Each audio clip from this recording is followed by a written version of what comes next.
A paz do Senhor, meus amados irmãos. Tudo bem?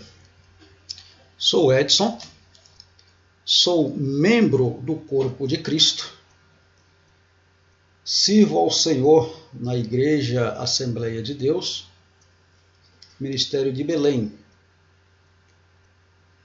e sou um dos professores da nossa Escola Bíblica Dominical, a nossa EBD local, da nossa igreja local.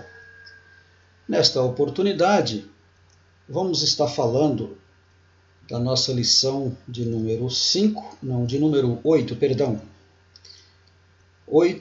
para adultos, que vai tratar do assunto a Igreja de Cristo. Vamos estar falando aí nos próximos minutos aí sobre a Igreja de Cristo. Você que vai assistir esta videoaula, esteja de posse da revista da Escola Bíblica Dominical, adultos, né? Para possíveis dúvidas, já ir eliminando aqui, lendo na revista. Nesse trimestre, que é o terceiro trimestre de 2017, estamos estudando a razão da nossa fé. Assim cremos, assim vivemos. Como falei, a nossa lição de hoje é a nossa lição de número 8, a Igreja de Cristo. O nosso texto áureo nos diz assim: porque onde estiverem 2 ou 3 reunidos em meu nome, aí estou eu no meio deles. Mateus, capítulo 18, versículo 20. A nossa verdade prática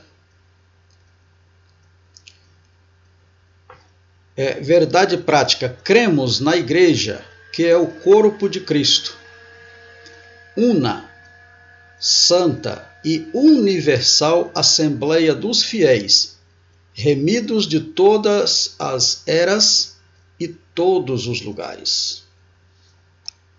Esse é o nosso credo de fé. A nossa leitura bíblica em classe se encontra no livro de 1 aos Coríntios, no capítulo de número 12, o versículo 12 ao 20, depois versículo 25 ao 27. Não vou ler a nossa leitura bíblica em classe para ganharmos tempo, como de costume aqui nos meus vídeos, eu não tenho lido, né? É uma aula em slides e acredito que você, de posse da revista, né, vai poder tirar dúvidas possíveis. Na medida da distribuição desta aula, estarei, se necessário, voltando aqui nos versículos da leitura bíblica em classe para o desenvolvimento da aula. Muito bem. A nossa introdução nos diz o seguinte: a descida do Espírito Santo no dia de Pentecoste marcou o início da jornada da Igreja e vemos o seu final glorioso no epílogo da história humana. Em Apocalipse, todos nós fazemos parte desta história. O presente estudo pretende descrever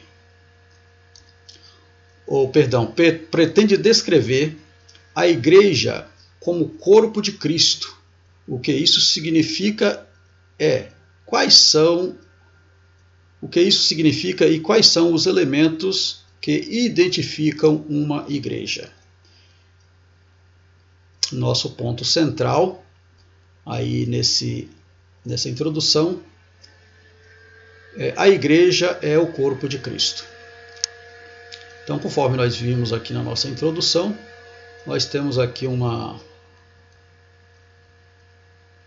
nós temos aqui um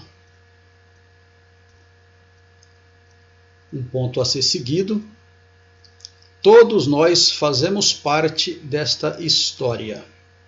O presente estudo pretende descrever a Igreja como corpo de Cristo. O que isso significa e quais são os elementos que identificam uma igreja? Muito bem. Quais os elementos que identificam uma igreja? Vamos à frente. Nosso primeiro tópico tem como título a comunidade dos fiéis. Nesse primeiro tópico nós temos aí 3 subtópicos. A etimologia, que é o nome igreja, a Assembleia dos Cidadãos, o significado da expressão Santa Igreja Católica.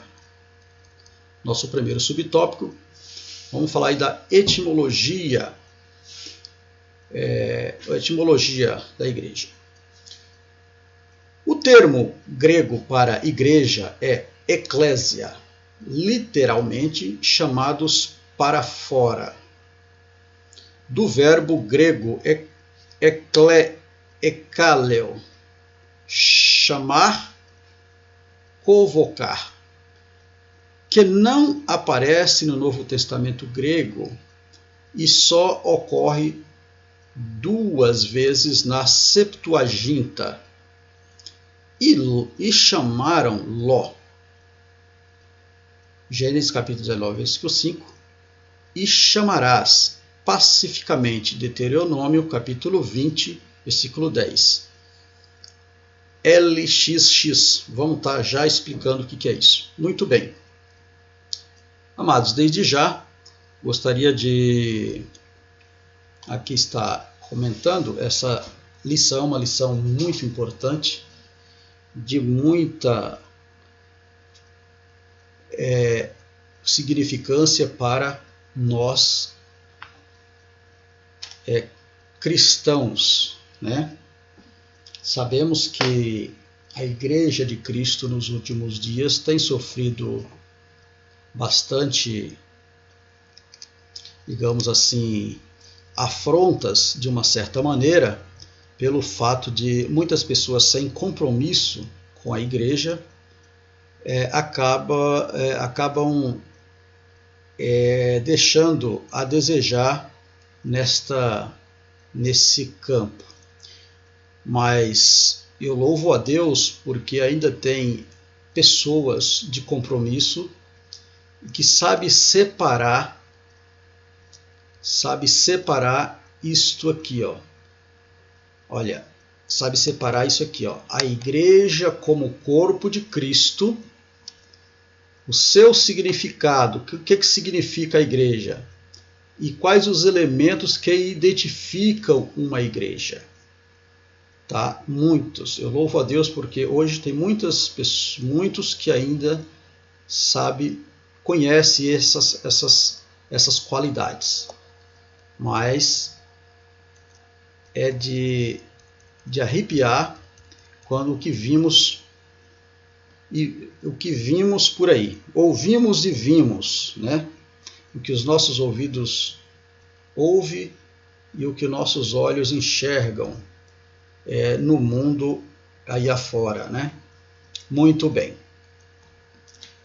Esta lição ela é um pouco extensa, muito extensa, bastante comentário. Eu gostaria que vocês ficassem bem atentos a essas algumas referências que ao longo da lição a gente vai estar desenvolvendo, tá?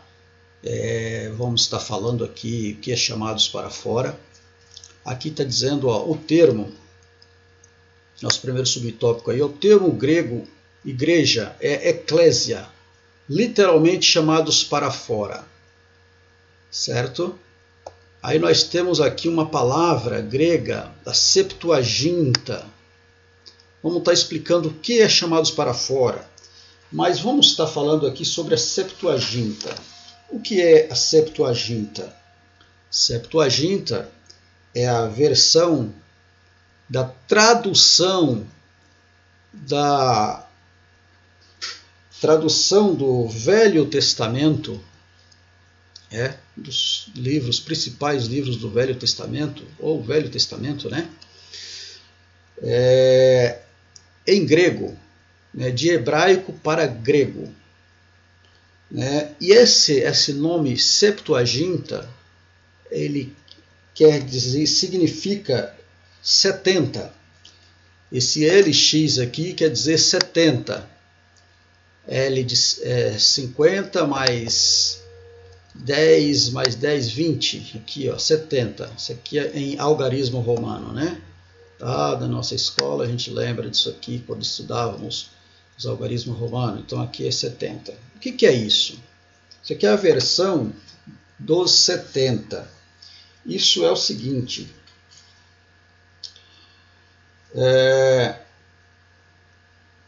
Significa, a história diz que 72 rabinos, 72 rabinos trabalharam na tradução do Velho Testamento, do hebraico para o grego, e eles fizeram isso em 72 dias. Tá? Então, por Septuaginta significa 70, então eles foi colocado esse nome de Septuaginta. Então é por esse motivo. Muito bem. O nosso termo, termo grego aqui, eclésia, literalmente chamados para fora. Vamos ver o que é isso. Chamados para fora de onde? Fora do mundo. O que é isso? Aí lá tem uma referência que diz que, ó, Ló significa também e chamaram Ló, 19:5 de Gênesis. Chamarás pacificamente, Deuteronômio 20:10. O que é isso? Ló, nós sabemos a história de Ló. Ló foi chamado para fora. A igreja, o termo igreja, ela quer dizer chamados para fora. Para fora de onde? Para fora do pecado, para fora das coisas do mundo. Para santificação, chamados para fora das coisas que o mundo oferece. Temos aqui chamados para fora. O que é isso? Nós vemos aqui nessa primeira imagem.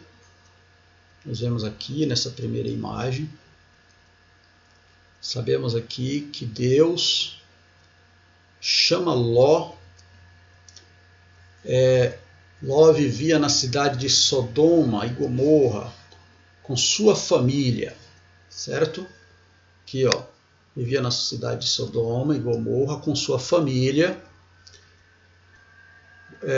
por sua própria escolha. Nós conhecemos ali na separação de Ló com o seu tio Abrão, ainda era Abrão, Deus não tinha mudado o nome dele ainda, por isso Abrão. Isso está registrado lá em Gênesis, no capítulo 13, versículo do 1 ao 13. Deus, né, anuncia ali que ele ia estar destruindo estas duas cidades, Sodoma e Gomorra.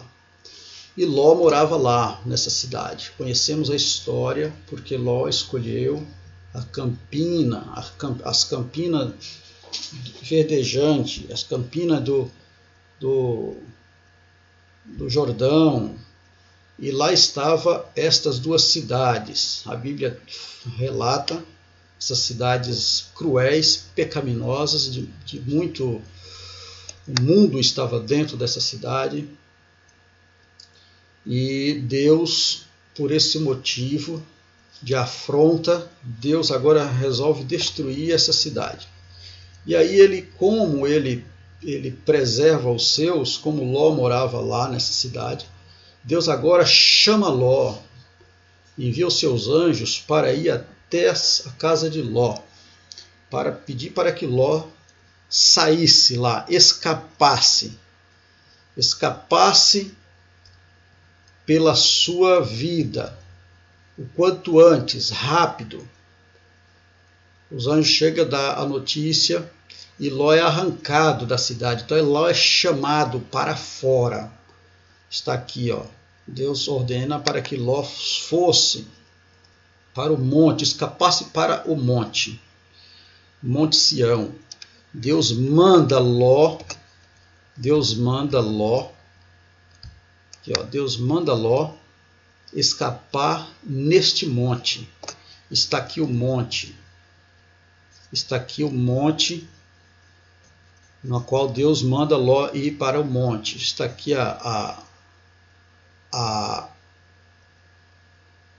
aqui está a geografia da região, tá certo? E aqui também a geografia da região, o monte está lá em cima. E Deus manda, tá aqui, ó. Deus manda aqui, ó, manda para que Ló fugisse depressa para o monte com sua família, para que não perecesse, Deus envia o anjo e manda essa notícia, esse recado para Ló. Ele pede a Deus que deixasse ele ficar embaixo, mesmo pois a cidade era pequena, não tinha problema. Isso ele fala: ó Senhor, deixa eu ficar aqui embaixo, a cidade é pequena, aqui embaixo, não vai ter problema. Eu coloquei aqui, entre parênteses, afinal, quem manda é Deus ou o homem? Nesse caso aqui, quem manda é Deus ou Ló? Só, amados, que Deus ele não invade nenhuma situação. Deus ele deixou livre arbítrio para nós. Então, ele alerta, ele manda, ele envia homens, mulheres, anjos, nesse caso aqui, 2 anjos, foi para dar uma notícia, falar uma situação que estava passando. Foi anunciado. Ló tinha o livre-arbítrio, Ló tinha a posição de aceitar ou não aceitar. Ele preferiu pedir para Deus para ficar, para não subir o monte, porque era muito alto, sei lá, era longe, estava cansado, não sei, deu preguiça, né? Quantas vezes Deus manda a gente fazer determinada situação, a gente, estou com preguiça, acho que não é para mim, acho que isso não é para mim, né? Pois é muito perigoso isso, temos que ter muito cuidado quando Deus fala, tá certo? Então, aí Ló prefere não ir, prefere ficar. E aí ele diz aqui, aí ele fica em Zoar. Zoar era uma cidade que ficava aqui embaixo ainda, no pé do monte. Está aqui, ó. Zoar era uma cidade que ficava aqui embaixo, no pé do monte. Ele tem preguiça de subir lá, para ir lá para cima, para se escapar, para ficar fora de perigo. É assim que Deus faz. Deus manda a gente sair, correr, para sair do perigo, sair da situação. A Bíblia diz que nós fuja da aparência do mal. Quando vem o mal, fuja da aparência dele. Porque aí, fugindo assim, Deus é conosco. E assim foi com Ló. Só que ele preferiu não fugir, preferiu ficar. Muito bem. E o que aconteceu? Nós sabemos. A cidade é tomada, né? Deus envia fogo, e aí as chamas,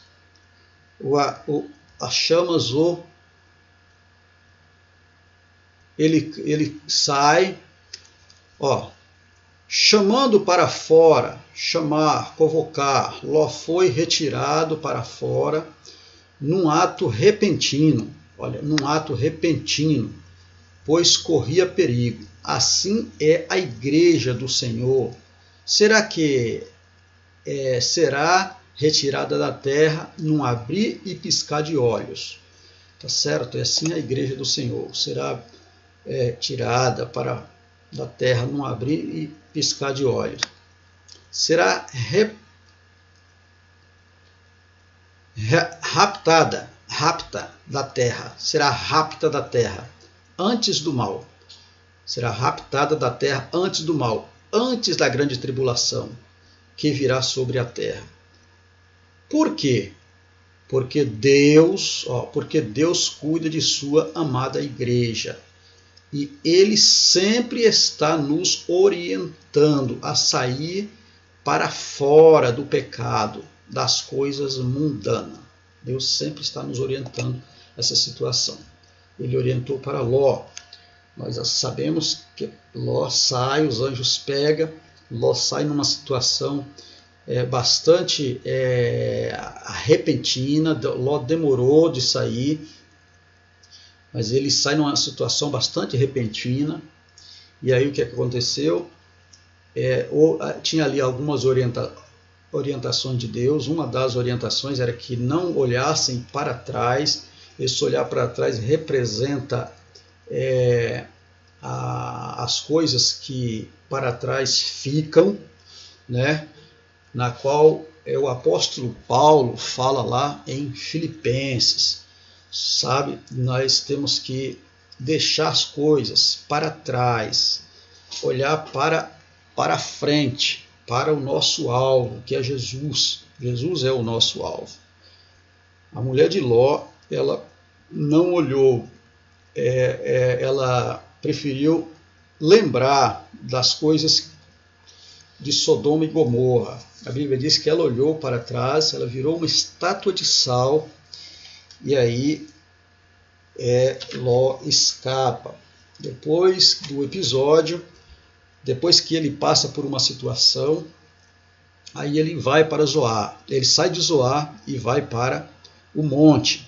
Nós sabemos lá no monte lá que ele planta uma vinha, e aí acontece aqueles dois episódios lá com suas filhas, mas Ló precisou passar primeiro por um susto, né?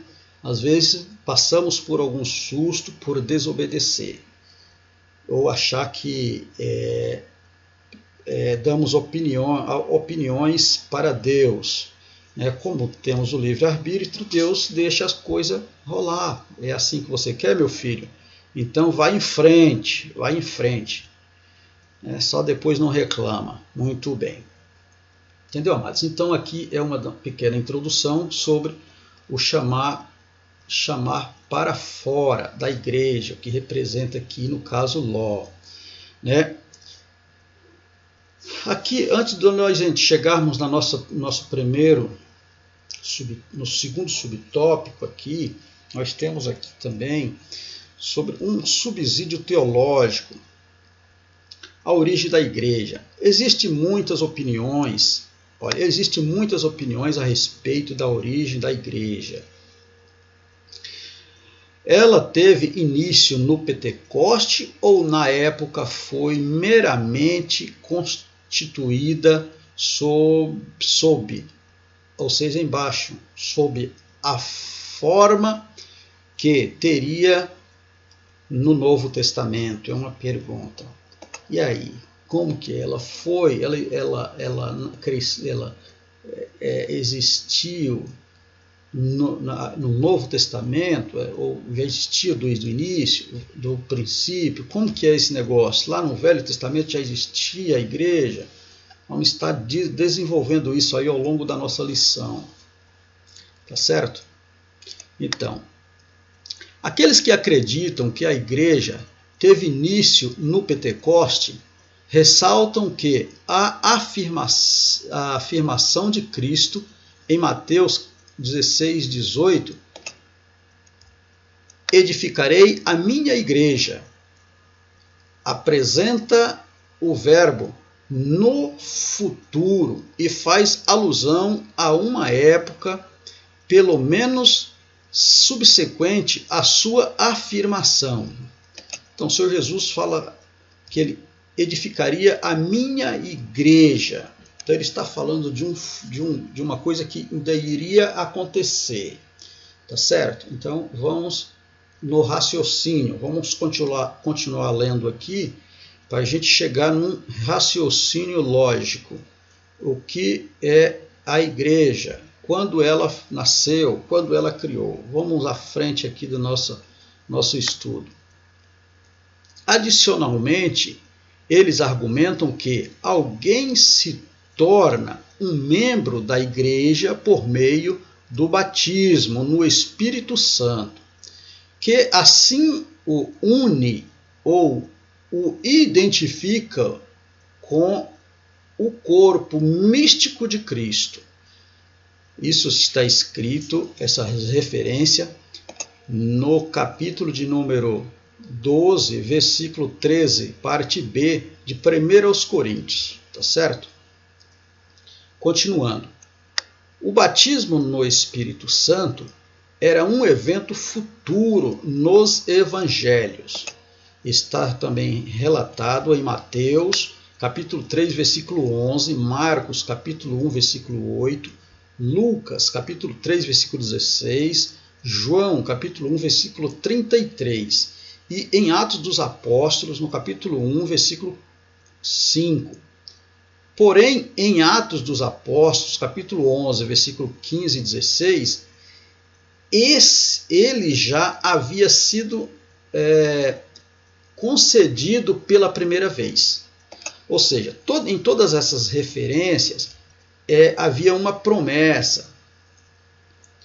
Uma promessa do futuro. O batismo no Espírito Santo era um evento futuro nos evangelhos. Olha, os evangelhos que está falando. Esses evangelhos eram um evento futuro. Só que lá em Atos dos Apóstolos, aqui no até em Atos dos Apóstolos, aqui, ó, capítulo 1, versículo 5, ele continuava na promessa. Aqui em Atos dos Apóstolos, capítulo 11, versículo 15 e 16, esse evento já foi concedido pela primeira vez. Nós vemos lá os discípulos sendo batizados no Espírito Santo ali pela primeira vez, o apóstolo Paulo falando sobre essa situação aqui. Muito bem. E aí? Qual a conclusão que vamos chegar sobre a igreja? Aí a seguinte pergunta aqui, ó. Pergunta: onde mais alguém poderia logicamente ser batizado a não ser no Pentecoste? Com base nessas leituras.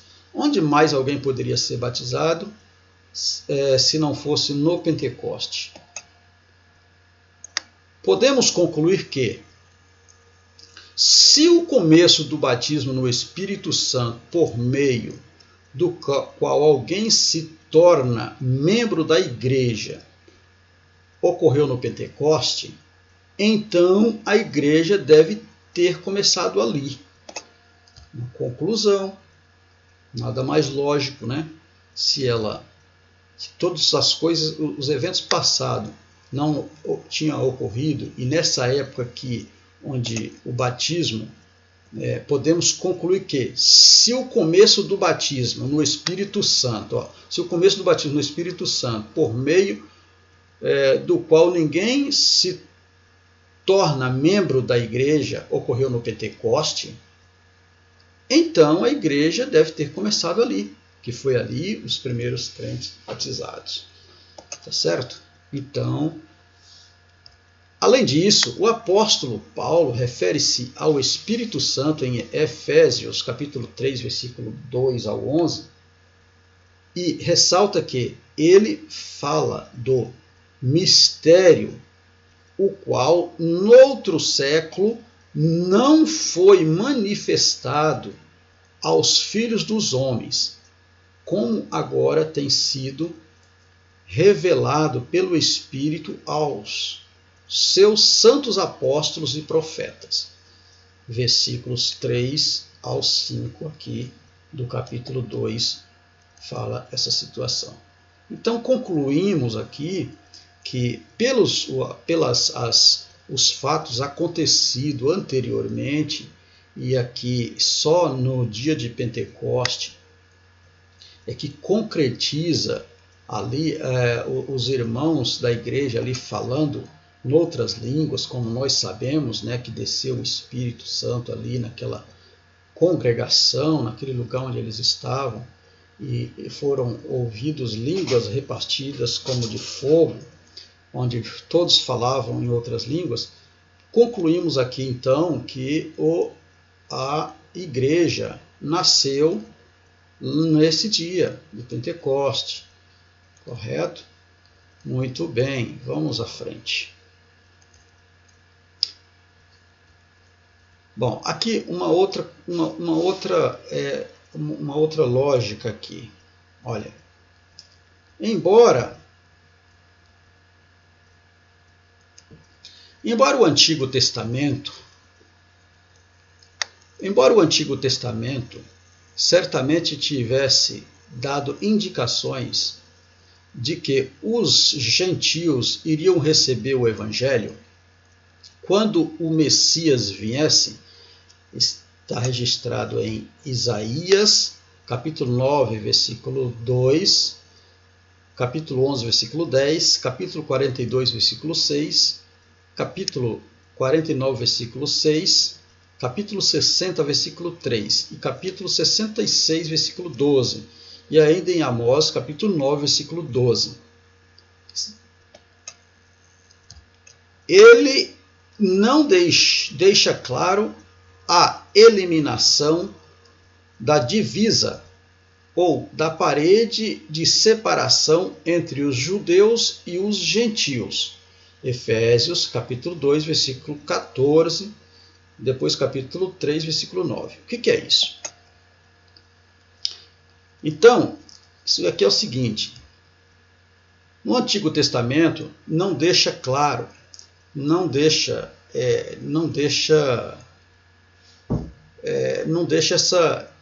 essa indicação aqui, não deixa a indicação que o gentio receberia o Evangelho quando o Messias viesse. Não deixa claro. Tá certo? Está dizendo o seguinte: o Novo Testamento certamente tivesse dado indicações, não deixa claro, mas deu indicações. Indicou que os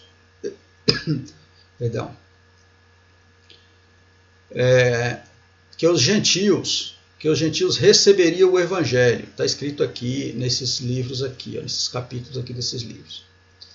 Mas não deixa claro que eliminaria a divisa, que separaria, a parede de separação, que separaria os judeus dos gentios. Não deixa claro isso. Né? A parede de separação, não deixa claro isso. Aí o que acontece? Aí vem Jesus. Aqui, ó. Olha, aí vem Jesus. Jesus veio para eliminar de uma vez por todas essa barreira, enviando o seu Espírito como consolador.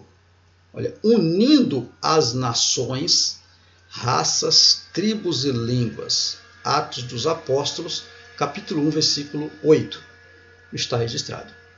Jesus veio, tá? E aí a Bíblia diz que o véu se rasgou de alto a baixo. E aí agora podemos fazer parte diretamente do corpo de Cristo, sem precisar do ritual dos sacerdotes que faziam a cada ano. Era que eram levados sacrifício, né, era queimado o sacrifício lá no lugar santo dos santos pelo pecado do povo. Jesus veio e elimina esta barreira. Lá no final nós vamos estar falando novamente dessa situação aqui. Muito bem. Vamos à frente. Também criei aqui sobre a natureza da igreja. A natureza da igreja. É uma definição também antes da nós entrarmos no nosso próximo tópico. Natureza da igreja.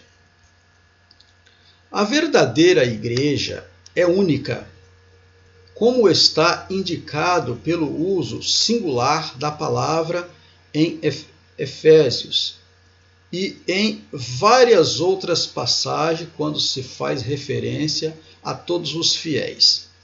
Muito bem. Está aqui as passagens, né? Vocês podem conferir aí na sua Bíblia.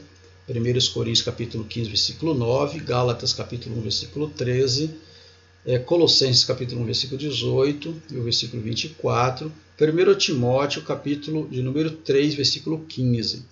Tá certo? A congregação, em particular, representa a Igreja Universal, geral de todo o mundo, em todos os tempos, e é invisível, pois só o Senhor a conhece. Tá? Não é a Igreja Universal do Reino de Deus, aqui que está falando. Não é a Igreja Universal do Reino de Deus. Está falando na Igreja Universal, a Igreja geral, a Igreja do Senhor nas quatro faces da terra, na qual falei ali, de Atos dos Apóstolos, da ordem que ele deu, que os apóstolos ficassem em Jerusalém, até que do alto eles fossem revestidos de poder e eles fossem pregar em Jerusalém, Samaria e até os confins da terra, tá certo? E aqui em Atos dos Apóstolos, aqui, ó, Atos dos Apóstolos, capítulo 1, versículo 8. Tá? Então está falando desta igreja aí. Esta aqui é a Igreja Universal, que ele está falando aqui, a Igreja Universal. Tá? Geral de todos os tempos, de todo o mundo, em todos os tempos. E é invisível, pois só o Senhor conhece. Essa é a Igreja de Cristo, a única, que só Ele conhece. Essa é a Igreja invisível. A Igreja visível é essa que nós vemos aí, crente carregando Bíblia. Né? Crente carregando Bíblia. Isso nós vemos. Mas só quem conhece a verdadeira igreja é Cristo, porque Ele é que sabe quem somos, se somos verdadeiros ou não somos verdadeiros, só Ele conhece. Muito bem, vamos aqui na...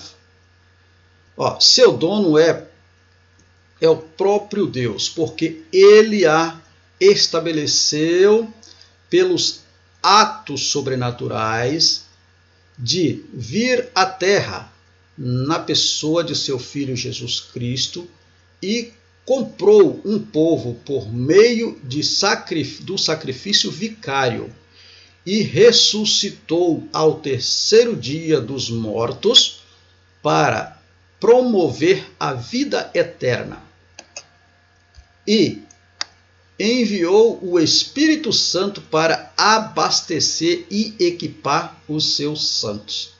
Glória a Deus. Que maravilha, né? Então, esse é o Deus que toma providência. Envia o seu Filho em um ato sobrenatural, para resgatar seu Espírito Santo, para abastecer os santos. Maravilha. Bom, aqui, há pelo menos 8 imagens no Novo Testamento que representam a reação de Cristo como igreja.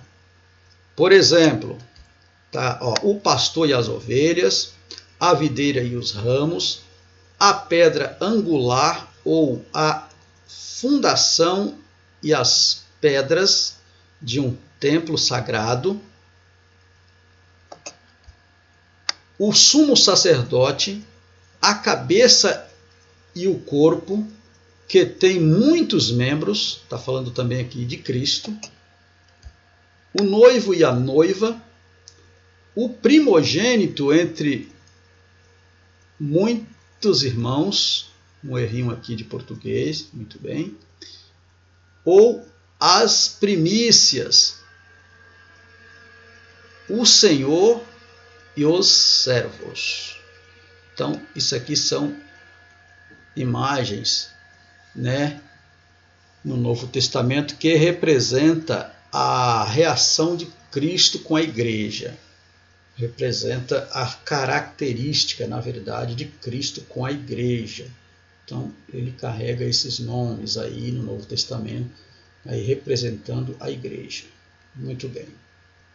Missão. Ministério e missão da igreja.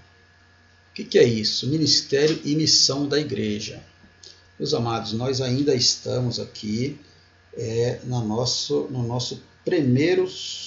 nossa introdução aí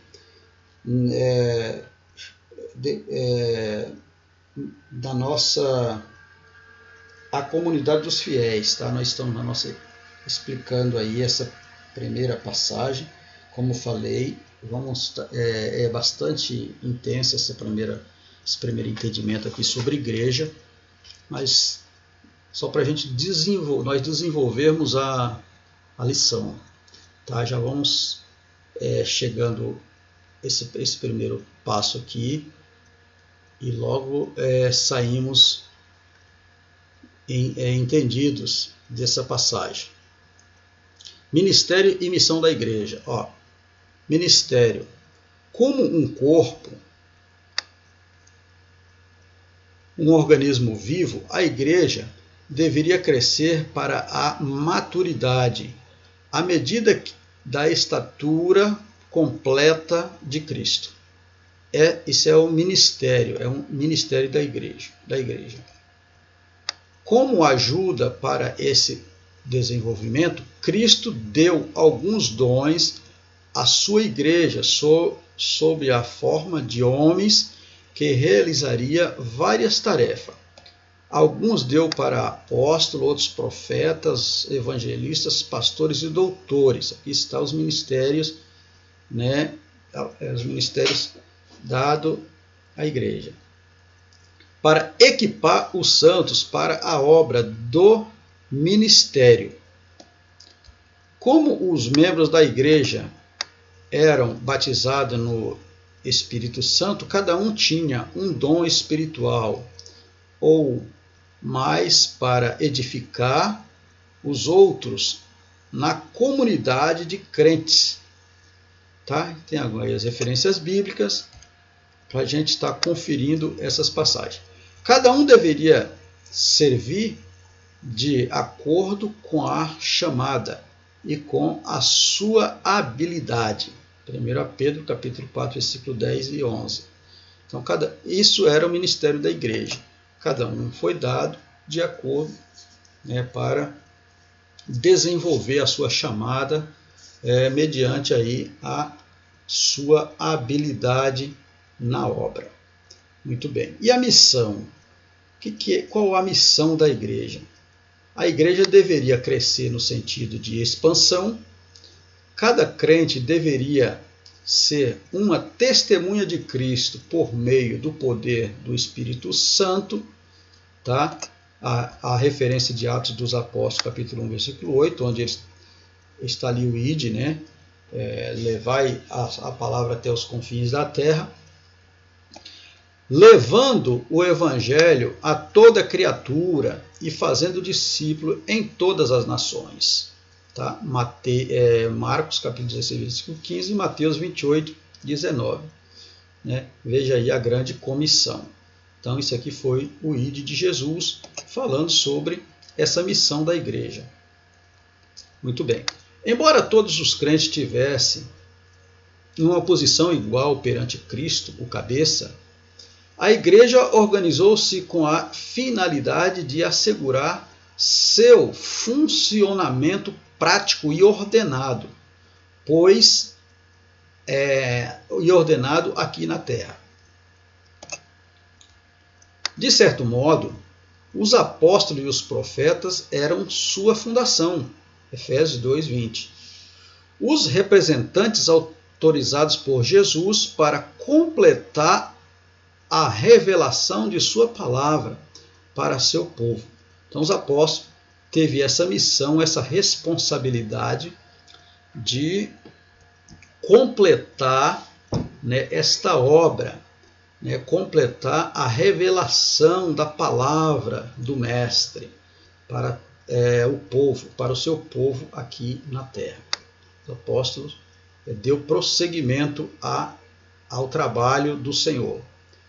Neste sentido básico do apostolado, não poderia haver sucessão dos apóstolos, depois daqueles que haviam testemunhado o ministério e a ressurreição do Senhor Jesus Cristo. Isso está registrado em Atos dos Apóstolos, capítulo 1, versículo 21 e 22. O que é isso? Mediante isso que nós vemos e lemos, não poderia, neste sentido, não poderia haver,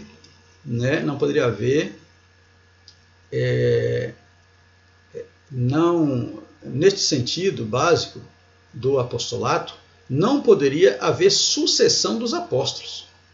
É isso que está dizendo aqui, está escrito lá no livro, isso aqui está escrito lá em Atos dos Apóstolos, capítulo 1, versículo 21. Nós hoje vemos aí muitos ministérios consagrando apóstolos, mas com base bíblica não deveriam acontecer isso, por causa disso aqui, porque os apóstolos tiveram o seu ministério, foram aqueles que testemunharam o ministério e a ressurreição do Senhor Jesus. Então, depois de lá para cá, não deveria haver mais consagração de apóstolos. Tá certo? Então, não sou eu que estou falando. Isso aqui está escrito lá em Atos dos Apóstolos, capítulo 1, versículo 21 e 22. Então, se alguém não gostar de ouvir isso, deveria contestar aí com os pais da igreja, que escreveram isso aí na Bíblia, com revelação do Espírito Santo. Ou então discute com Deus. Muito bem. Nosso segundo subtópico é a Assembleia dos Cidadãos. A Septuaginta emprega o mesmo termo eclésia para traduzir o hebraico Kahal, Assembleia Multidões Humana, Assembleia Multidão Humana Reunida, em referência à congregação de Israel. E para verter mais 4 palavras menos frequentes do Antigo Testamento, esse era o mesmo vocabulário para a Assembleia dos Cidadãos em Atenas. Mas o termo aparece no Novo Testamento com um significado glorioso, assim que já não nós, estrangeiro, nem forasteiro, mas cidadãos dos santos e da família de Deus, e universal Assembleia, Igreja dos Primogênitos. Essa palavra expressa um tom de uma celebração jubilosa, de uma reunião festiva com todos os reunidos como cidadãos da comunidade celestial. Muito bem. Da comunidade celestial. Aí uma referência a Apocalipse, capítulo 1, versículo 11 ao 13. Lá, nessa passagem está escrito assim. Está escrito assim, o apóstolo João que diz, na sua revelação: vi e ouvi uma voz de muitos anjos ao redor do trono, dos seres viventes e dos anciãos, cujo número era de milhões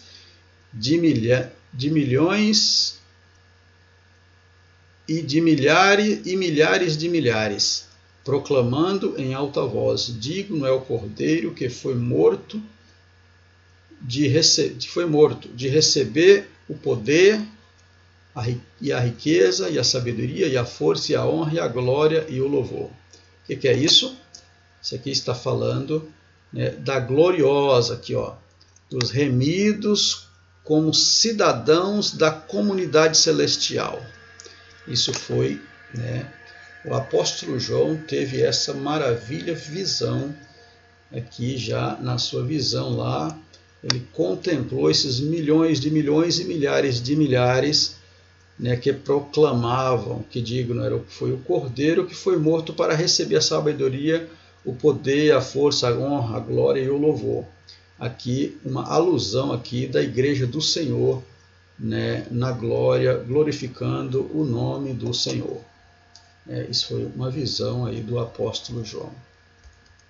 Lá, quando ele esteve na ilha de Patmos, lá, né, arrebatado pelo Senhor. Conhecemos aí a história aí bíblica, registro bíblico. Nosso terceiro subtópico vai falar sobre o significado da expressão Santa Igreja Católica. Essa palavra aparece no primeiro credo da antiguidade cristã. O termo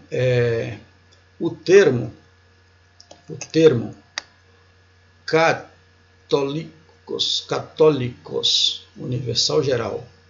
Olha novamente aqui a palavra universal. Católicos, universal geral, significa literalmente de acordo com o todo, pois é substantivo composto por kata e de olos. Palavras bastante técnicas, mas não tem como não estudar a Bíblia sem não ter essas palavras aí do grego, né? A posição grega kata significa de cima para baixo. De cima para baixo. Contra, ao longo de, conforme, de acordo, seguro. A palavra holos quer dizer todo inteiro completo. Foi Inácio, bispo de Antioquia, de 70 a 110 depois de Cristo, que empregou o termo para designar a igreja como sentido de geral universal. Mas o significado exato do termo se perdeu com o tempo. Ou seja, a palavra Santa Igreja Católica nada mais é, nada menos do que isso aqui, ó. É certo dizer que a Igreja é católica e universal, pois abrange todos os salvos de todas as eras, terras, raças, cortes e culturas. Então, a Igreja Católica, na verdade, são os santos. Os santos. Né? Porque a palavra católico ou católica é uma palavra que tem o significado universal. Ou seja, um todo. Toda a Igreja universal. E não aquilo que eu falei, não é universal do reino de Deus. A Igreja de Cristo na Terra, a Igreja universal, de todos os povos, de todas as eras, de todas as terras, de todas as raças, de todas as cortes, de todas as culturas, formando um só povo. Esse é o povo que vai subir, esse é o povo invisível, que só Jesus consegue enxergar esse povo. O crente que carrega a Bíblia, como eu falei aqui, hoje nós enxergamos, esse nós vemos, nós conseguimos entender, nós conseguimos ver os crentes de Bíblia, a gente consegue. Mas esse povo aqui, ó, de todas as eras, terras, raças, culturas e cores, esse nós não vemos, nós não conseguimos ver. Só Jesus, só Deus conhece esse povo, né? Porque Ele é onisciente, onipresente, é onipotente. Nós não conseguimos enxergar porque nós não temos a primazia da onisciência. Muito bem, vamos ao nosso tópico de número 2. Elementos que identificam uma igreja. Afinal, o que é igreja? Temos aí mais 4 subtópicos nesse tópico. O que é igreja? As ordenanças da igreja, a adoração, a família de Deus. Esse aqui é um subtópico bastante interessante. Os irmãos vão estar vendo aí que tem algumas definições aqui muito muito técnica. Nós vamos estar aprendendo bastante nessa passagem. É muito maravilhoso isso aqui. Primeiro subtópico fala assim: afinal, o que é a igreja? É toda a congregação ou assembleia que se reúne em o nome de Jesus Cristo como Senhor e Salvador, professando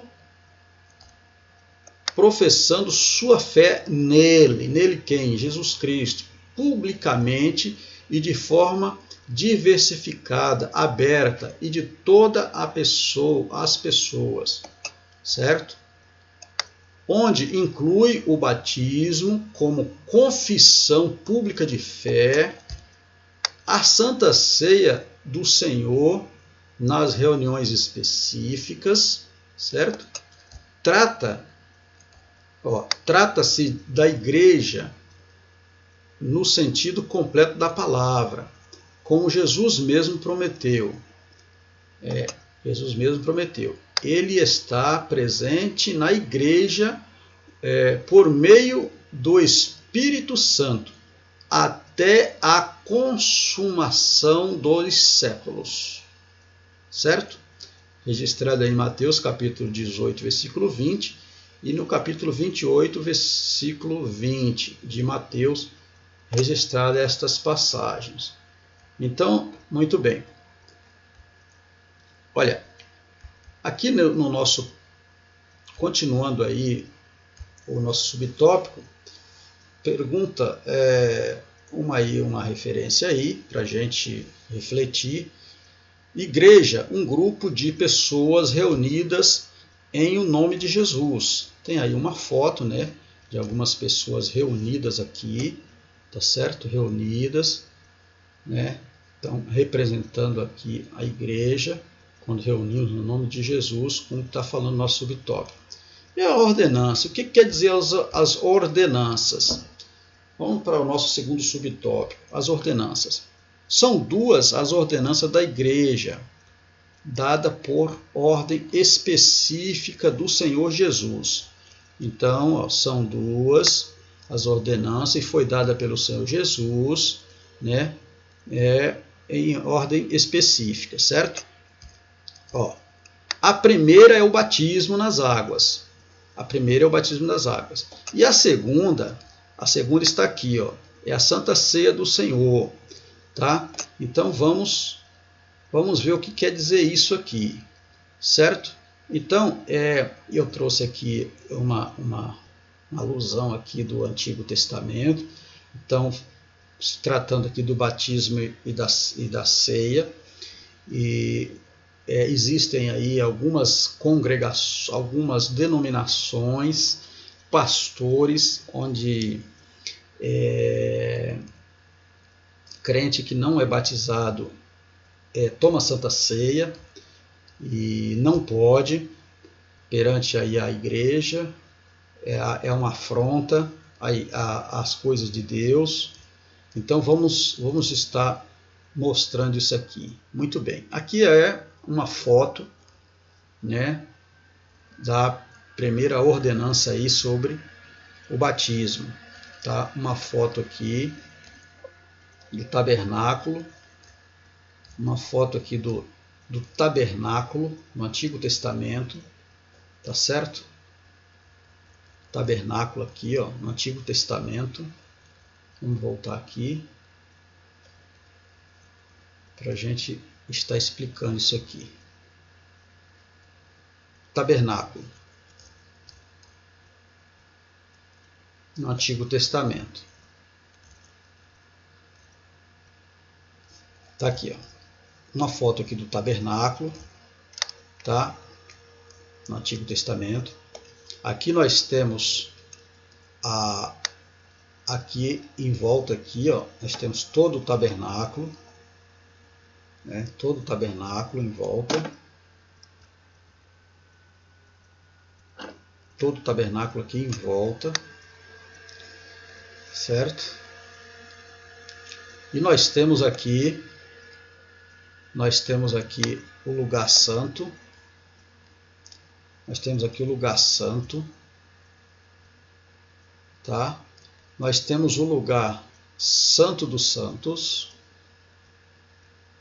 e nós temos aqui o altar do sacrifício.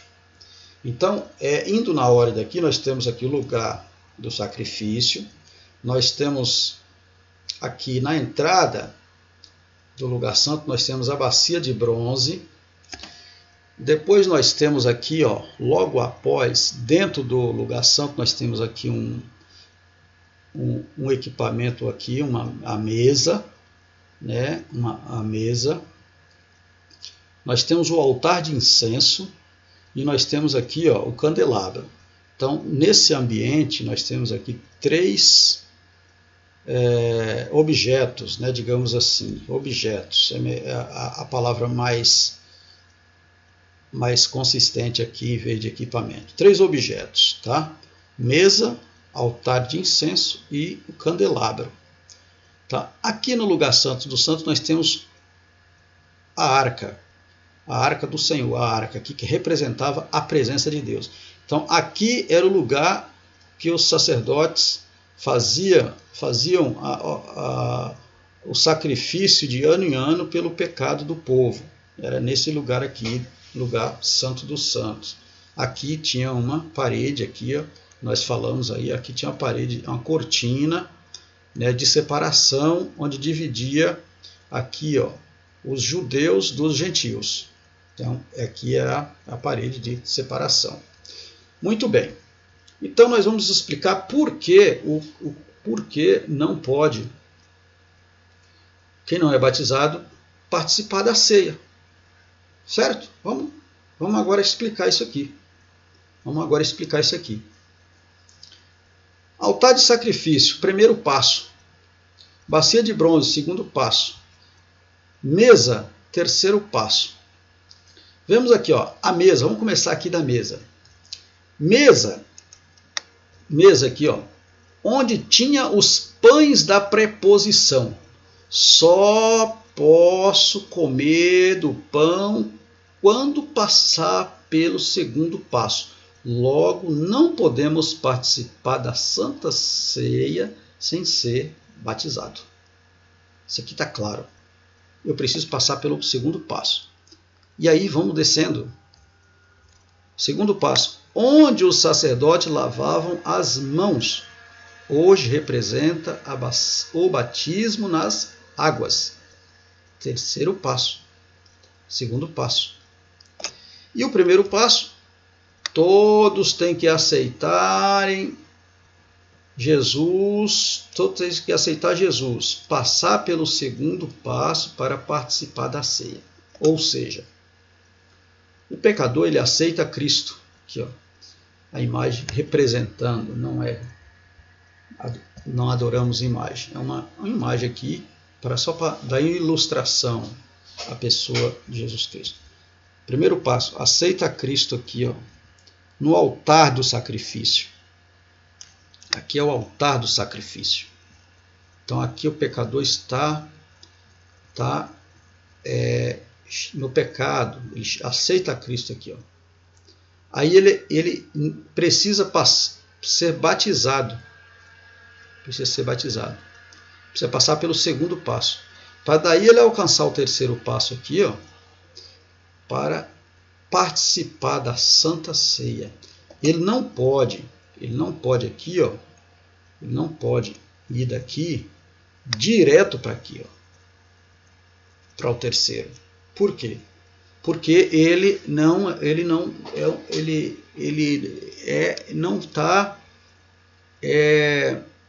tem sua, como que eu posso dizer, não tem sua purificação ainda dos atos, né? Ainda precisa passar por um processo para participar. Então essa é a explicação. Então isso aqui é claro, existem lugares, denominações, como eu falei, onde até crianças que não são nem batizadas,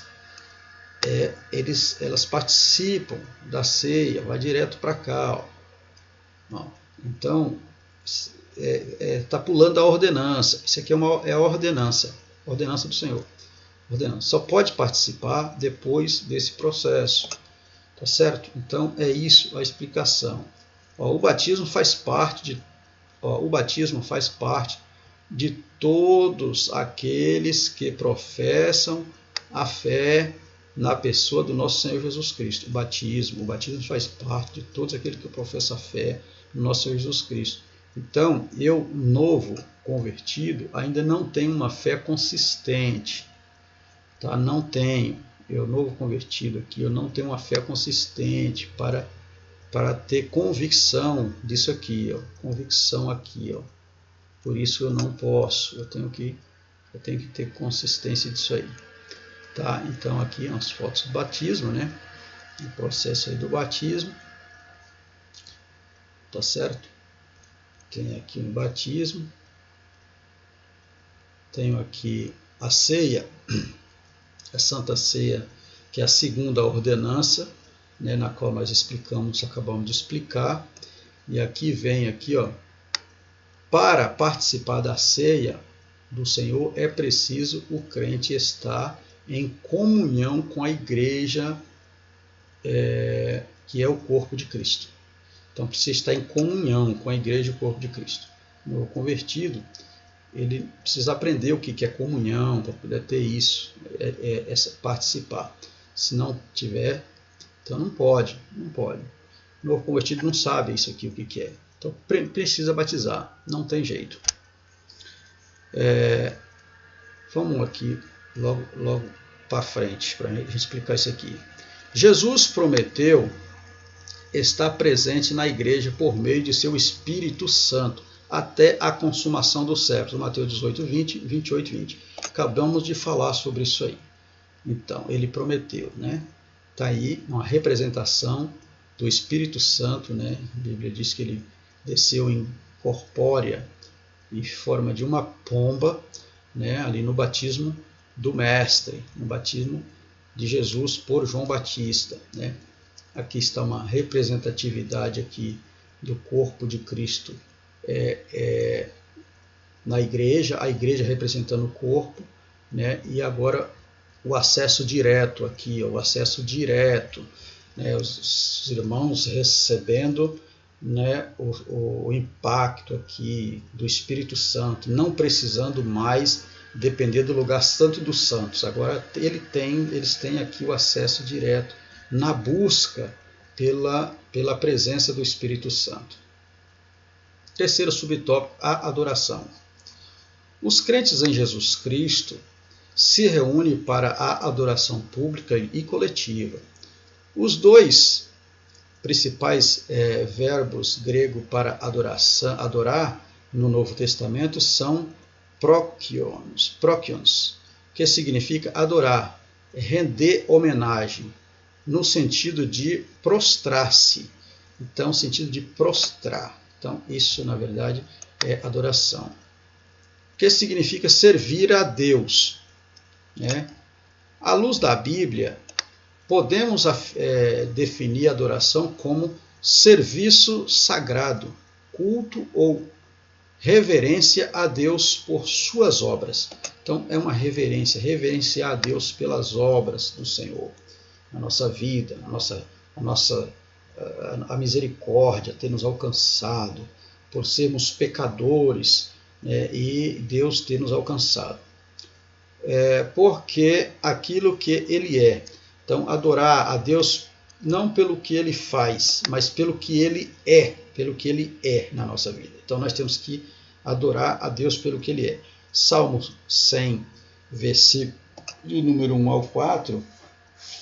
Vamos ler aqui o que diz o Salmo 100, versículo de 1 ao 4. Diz assim, ó: celebrai com júbilo ao Senhor todas as terras. Servi ao Senhor com alegria. Apresentai-vos diante dele com cântico. Sabei que o Senhor é Deus, foi Ele quem nos fez, e dele somos o seu povo e rebanho do seu pastoreio. Entrai por suas portas com ações de graça, e nos seus átrios com hinos e louvores. Rendei-lhe graças e bendizei-lhe o nome. Então, está escrito no Salmo de número 100, versículo 1 ao 4. Então, nós temos que adorar a Deus, não pelo que Ele faz, né? Porque nós não somos merecedores, nós recebemos pela misericórdia. Então, nós temos que adorar a Ele pelo que Ele é, porque Ele é tudo na nossa vida. Bendito seja o nome do Senhor. Não há diferença entre servir e adorar, nem entre prostrar e adorar. Então, quem serve adora, quem prostra também adora. Quem prostra também adora. Os principais elementos de culto são a adoração, oração, louvor, leitura bíblica, pregação ou testemunho, ofertas e manifestações dos dons do Espírito Santo. Esses são os principais elementos do culto. Tá? Num culto tem que ter. A Bíblia, o salmista diz que nós temos que no culto, uns têm louvores, outros têm salmos, outros têm hinos, né? Então é isso, nos cultos, esses são os elementos de culto, tá? Oração, louvor, leitura bíblica, pregação ou testemunho, e manifestação dos dons do Espírito Santo.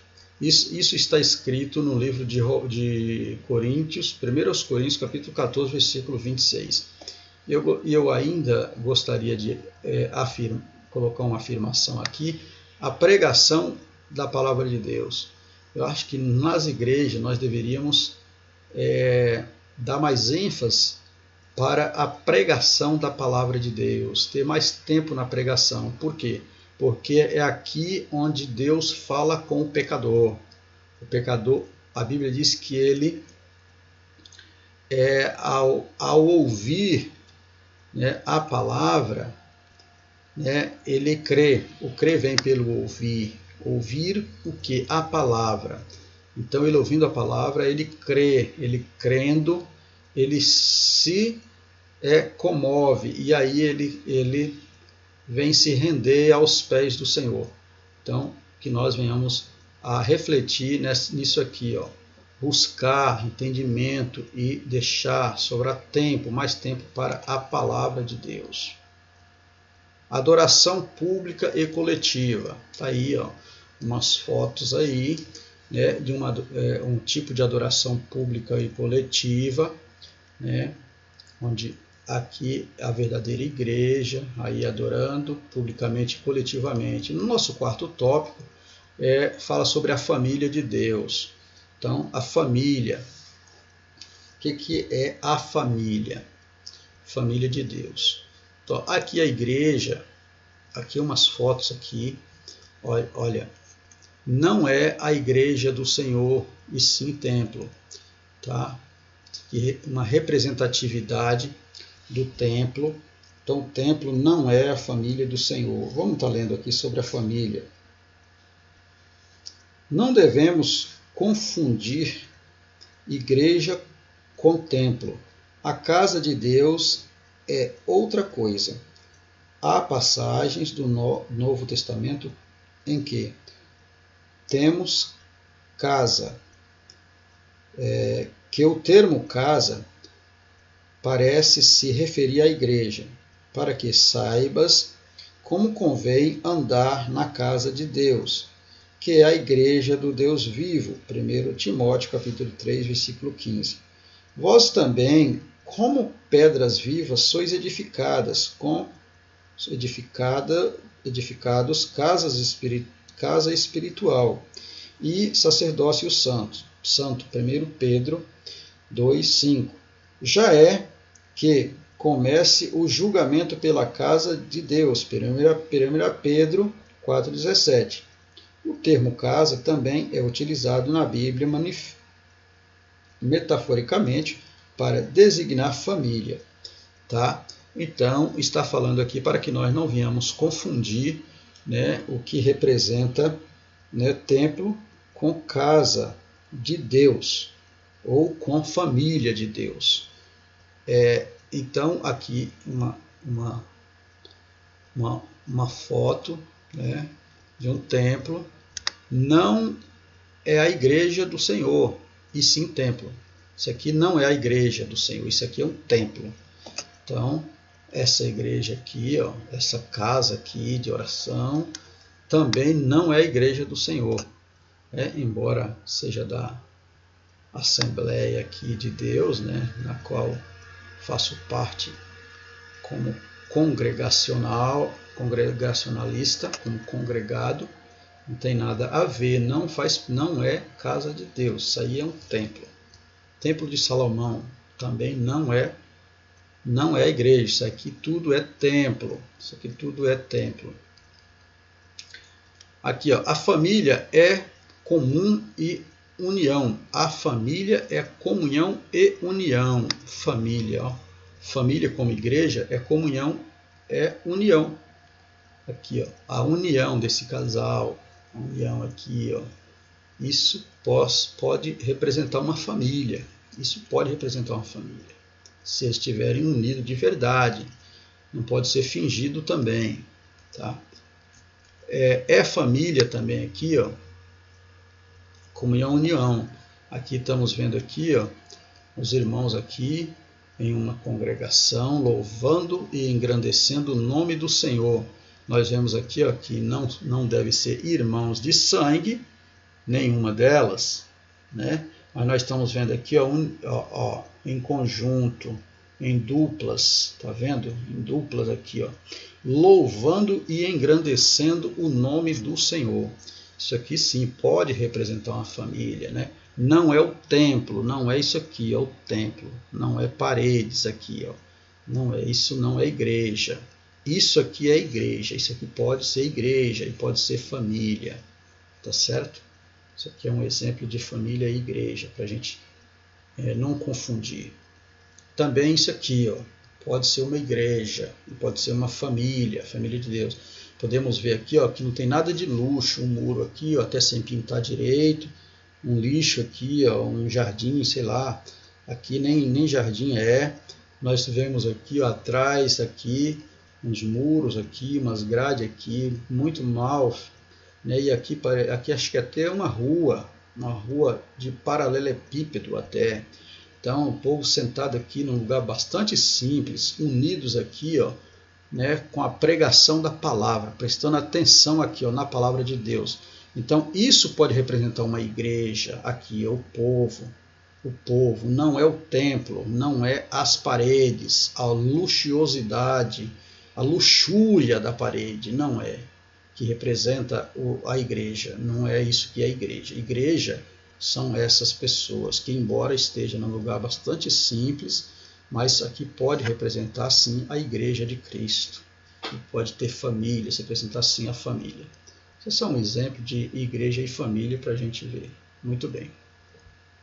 Também aqui, ó, outra foto aqui que representa aqui, ó, uma família, né? Uma família reunidas aqui, se alimentando num lugar bastante simples. Nós vemos aqui, ó, as mesas bastante simples, né? Não tem nada aqui de luxo aqui, mas nós vemos o povo aqui tudo contente, tudo alegre, né? Tudo felizes, né? O povo de Deus é um povo feliz. Ó para aí que maravilha, né? Então, isso pode representar uma família, um lugar muito simples. Estamos vendo aqui, ó, as paredes aqui, ó, um lugar bastante simples, né? Bastante simples aqui. Dá a entender aqui que é uma casa de recuperação, alguma coisa desse tipo. É um negócio bastante simples aqui, mas o povo está feliz aqui, ó. O povo está muito feliz. Ó, que maravilha. Isso é coisa de Deus, irmãos. Isso aqui é coisa de Deus. Só crente tem essas coisas, né? Bendito seja o nome do Senhor. Família e casa espiritual. Definição do subtópico. A definição desse subtópico. O termo casa espiritual, 1 Pedro 2,5, se Se somos pertencentes ao corpo de Cristo, logo somos morada do Espírito Santo. Assim somos edificado casa espiritual. A igreja também é citada como a família de Deus, Efésios 2,19. E o templo espiritual de Deus, 1 Coríntios 3,16. É por isso que chamamos de irmãos todos aqueles que aceitam a Cristo, pois se Deus é Pai, Jesus é o Filho, então somos irmãos em Jesus Cristo. Maravilha? Essa é a definição. Vamos aqui, amados, ao nosso tópico de último tópico da nossa leitura, é o tópico de número 3. Vamos aqui, rapidinho, está definindo o corpo de Cristo. O corpo de Cristo e seus membros, a morada de Deus e os membros do corpo. São os temas do nosso último tópico. Primeiro subtópico, que é o corpo e seus membros. Vamos falar aqui do corpo, vamos falar do membro no próximo subtópico. A igreja e o corpo místico de Cristo. Efésios 1, 22 e 23. O apóstolo Paulo chama a atenção para um detalhe importante. O corpo é um e tem muitos membros, e todos os membros, sendo muitos, são um só corpo. Mas ele não relaciona o tema unidade e diversidade do corpo e seus membros como a igreja. O que era de se esperar. Mas diz o seguinte: assim é Cristo também. Longe de confundir Cristo com a igreja, pois Jesus é transcendente, ou seja, é antes. Jesus é antes da igreja, então ele vem antes da igreja. A Bíblia diz que ele é, desde antes da fundação do mundo, ele já estava com o Pai. Então, a igreja vem depois, o povo vem depois. O que Paulo nos ensina é que pertencemos a Cristo e por ele somos membros de seu corpo. Pertencemos a Cristo, por ele somos membros do corpo. Todas as nações, raças, tribos e línguas pertencem ao corpo, pois são membros deste corpo, Jesus Cristo.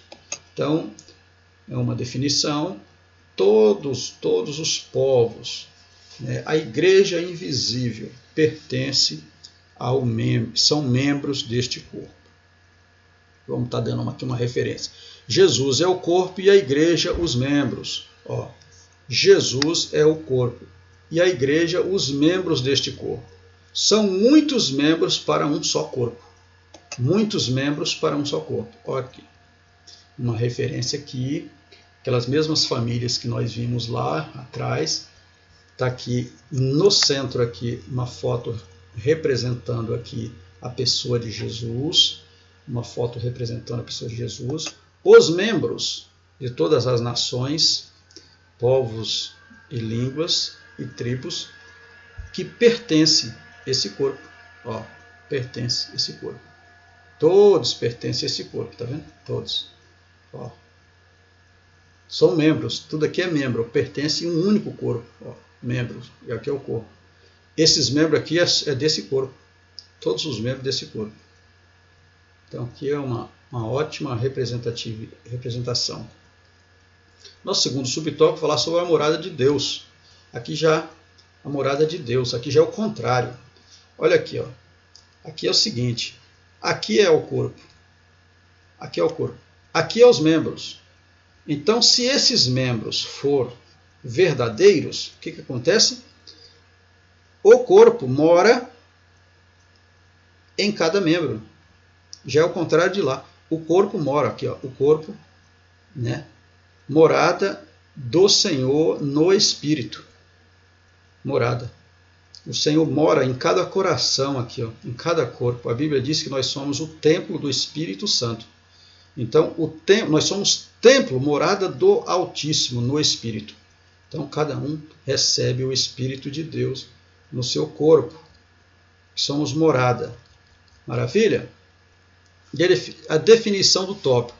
Verdadeiramente Deus não faz acepção de pessoas. O apóstolo Paulo, quando ainda perseguidor da igreja de Cristo, tinha um coração muito cruel e Jesus foi ter um encontro com ele. Jesus, ao avaliar a trajetória de Saulo, viu que disse: chega. Saulo só respirava ameaças e morte contra os discípulos do Senhor. Apresentou-se ao príncipe dos sacerdotes, que aqui nesse caso aqui eram os fariseus, né? E pediu-lhe cartas para a sinagoga de Damasco, a fim de levar presos a Jerusalém todos os homens e mulheres que seguiam essa doutrina. Mal sabia Saulo que essa viagem de caça doentia aos cristãos lhes reservava literalmente a maior queda do cavalo. Não que ele estava montado no cavalo. Não é isso que está falando, por isso que está em aspas aqui. Ó. Não que ele estava montado no cavalo, queda do cavalo porque não deu certo o plano dele. Tá certo? De uma vida, para usar uma expressão apropriada ao caso de quem sofre um baque em suas antigas convicções, ou seja, ele tinha convicção que tudo ia dar certo. Aí ele caiu do cavalo. Não que ele estava montado no cavalo. Não tem nada a ver com caiu do cavalo porque não deu certo a convicção, a antiga convicção que ele tinha que tudo era para dar certo. E não deu. Por quê? Porque Deus não, porque ele foi afrontar o povo de Deus. E Deus não pode. Ele chegou uma hora que Deus falou aqui, ó, chega, Paulo, chega.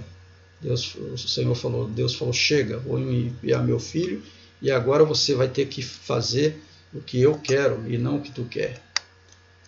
Era alguns dias entre os anos 31 e 36 da nossa era. Então, já na era nossa, né, esse acontecimento. Depois de tanta crueldade, seu corpo passa a ser casa espiritual de morada do Deus Altíssimo. Isso é que é Deus, né? Deus não faz acepção de pessoas. Depois de tanta perseguição, tanta crueldade, ele chama Paulo para ser um vaso precioso. Terceiro subtópico e último, os membros do corpo. Não há distinção entre pessoas, raças, status social na igreja. O apóstolo explica, formando um corpo, quer judeu, quer grego, quer servo, quer livre, e todos temos bebidos de um espírito. 1 Coríntios 12, 13b. A ilustração do corpo humano com a igreja nos versículos seguintes, além de mostrar a unidade na universidade, ensina também que precisamos uns dos outros e que igualmente diferimos entre si e que precisamos cuidar uns dos outros. Isso é igreja, tá certo? Então, a definição disso aqui, a igreja é o corpo de Cristo na terra, a morada do Deus Altíssimo. Né? A definição disso aqui é o seguinte, amados. Nós precisamos uns dos outros, independente aqui de sermos judeus, gregos, servos livres. Se nós bebemos de um único Espírito, nós somos irmãos, e por isso não fazemos acepção de pessoas, né? E por isso que igualmente diferimos entre si, tá? Entre si, e que precisamos uns dos outros. Nós precisamos uns dos outros. Não podemos, né, nos isolarmos do resto do mundo e achar que o mundo é só para nós. Precisamos descobrir qual é a nossa chamada na obra de Deus e cuidar uns dos outros. Tá certo? Muito bem. Subsídio teológico desse subtópico 3 é o seguinte: a fim de enfatizar e visualizar a revelação divina dos crentes com o Cristo, a Bíblia o apresenta como o cabeça da igreja e a igreja como o seu corpo. Tá certo? Tem aí as referências bíblicas, o irmão depois confere. Há várias razões para esta analogia. A igreja é a manifestação física visível. A igreja é a manifestação física visível de Cristo no mundo, a fazer um trabalho tal como chamar os pecadores ao arrependimento, proclamando a verdade de Deus às nações e preparando-se para as eras vindouras. Então, esse é um papel da igreja. A igreja também é o corpo, composto de arranjos complexos de diversas partes, cada qual discreta, cada qual recebendo do cabeça, cada qual com seu próprio dom e ministério, contudo todos necessários à obra de Deus por vir. Então esse é o papel da igreja. Cada um tem o seu chamado, cada um tem a sua parte, diversas partes, cada um identifica qual é a sua parte para fazer. Este é o papel da igreja. Amém, amados? Estamos aqui na nossa conclusão. Na nossa conclusão é o seguinte: diante do exposto, concluímos que Deus estabeleceu a sua morada, primeiramente no tabernáculo, vimos lá atrás, né? Depois no templo, ambos consagrados a Ele. E que, da mesma forma, o Espírito Santo também estabeleceu a sua habitação, vimos lá atrás, no corpo do cidadão, no corpo do cristão individual. Entre gentios e judeus, o Senhor Jesus formou um novo povo. Então, entre os gentios e judeus, o Senhor Jesus formou um novo povo. 1 Coríntios, capítulo 10, versículo 32. E de modo que o gentio deixa de ser gentio quando se converte ao Evangelho de Cristo Jesus, ou de Jesus Cristo. Então, deixa de ser gentio quando fala aqui do gentio, está falando do pecador, que era o povo gentio da época, onde o judeu, que era o povo escolhido, e os pecadores, que eram os gentílicos, os gentios. 1 Coríntios, capítulo 12, versículo 2 e Efésios 2, 11. Aí vem aí. A missão principal da igreja é adorar a Deus por propagar o evangelho a todas as nações da terra. Mateus 28, 19 e 20. Essa é a missão da igreja, propagar o evangelho, né? Propagar o evangelho a todas as nações da terra, tá? Não fazendo acepção. Com base nisso, nós vimos aqui na nossa última foto aqui, Deus estabeleceu a sua morada, né? Conforme nós falamos aí. Primeiro no templo, né? Primeiro no tabernáculo, né? Tabernáculo, tá aqui uma foto aqui do tabernáculo, né? Depois no templo, né? Foto do templo. Os dois aqui, ambos eram consagrados a Deus, por isso tinha a representatividade da morada de Deus. Nós vemos que aqui, Deus acompanhou o seu povo na passagem do Mar Vermelho, na passagem do deserto, né, onde eles armavam tendas, né, e Deus estava com ele. A Bíblia diz que Deus, numa coluna de fogo durante o dia, durante a noite, aquecia e clareava para Israel, enquanto para o inimigo era escuridade, tá? De maneira que o povo de Israel andava e o inimigo não alcançava. Durante o dia, Deus também conseguia deixar o povo não enxergar Israel. Israel poderia, numa coluna, numa nuvem, né, poderia andar, porque Deus protegia e armava estratégia para o seu povo, né, caminhar de dia e de noite para Israel, para os egípcios não o alcançar. Tá certo? E aqui nós vemos, na cruz, o Senhor Jesus rompeu o véu que separava. Hoje, na cruz, o Senhor Jesus rompeu o véu que o separava. Hoje, nosso corpo é morada de Deus, através do Espírito Santo, né?